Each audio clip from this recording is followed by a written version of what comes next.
Agordzo, who has actually been acquitted. He's joined us on the line. Counsel, you're welcome to Eyewitness News. It must be congratulations are in order, I believe, for you and your client today.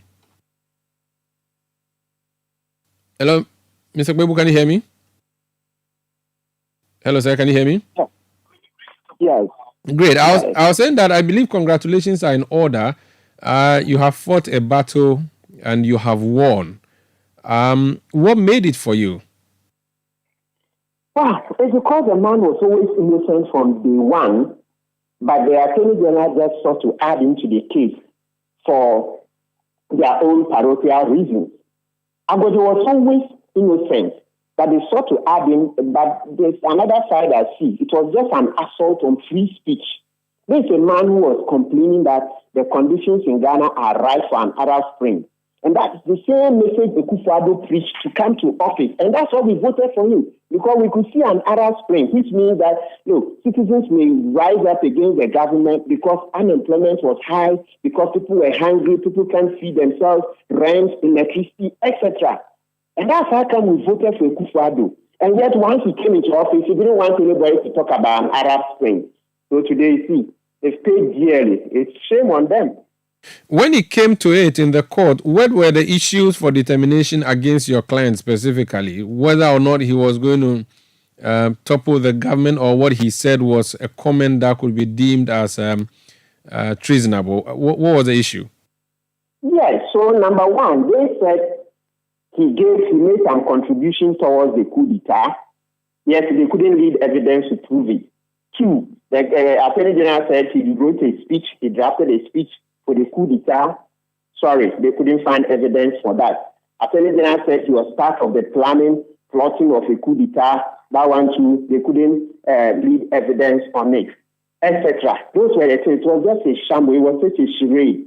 It was so shameful. The Attorney General was miserable in court. That's why I keep saying this case is an assault on free speech. But thank God the judges rose to the occasion and they saw that, listen, any citizen who talks about Arab Spring is not talking about a coup d'etat. Arab Spring is not a coup d'etat, and today we've been vindicated. So the only charge against your client was the comments that he made. He was not involved in the thick of the plotting that has seen the other 6 persons going down for? Yes, so let me explain this way. What they sought to say was that's why I first said, so let's repeat. They're saying that he helped, he abetted. So the name of the crime they charged him with is abetment of high treason. So you are helping. The high treason is under Article 3, Clause 3B. And then there can be abetment. Abetment means you are helping.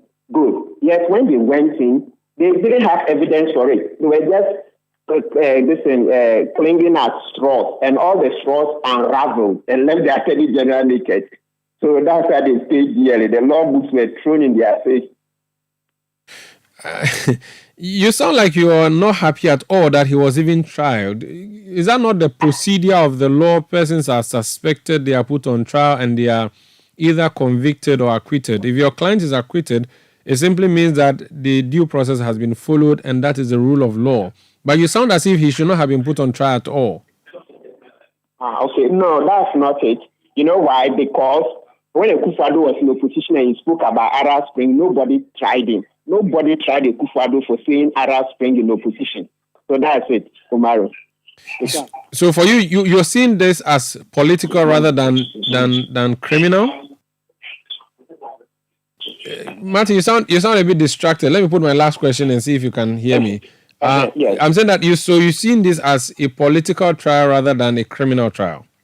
Absolutely. That's why I told you that it was an assault on free speech to guard public officers not to complain about Akufo-Addo's misgovernance. The very Arab Spring he complained about. Look, I can show you, Mario. I'll send you clips. Peace FM.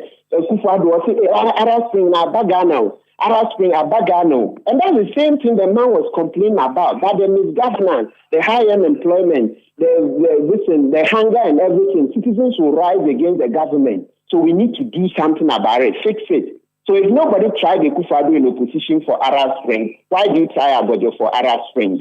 The question on many persons observing the decision today is, What happens to him? He lost his freedom. Was he still in active service in the police? What happens to that? If he was due for promotion, did he get it? How will he be compensated?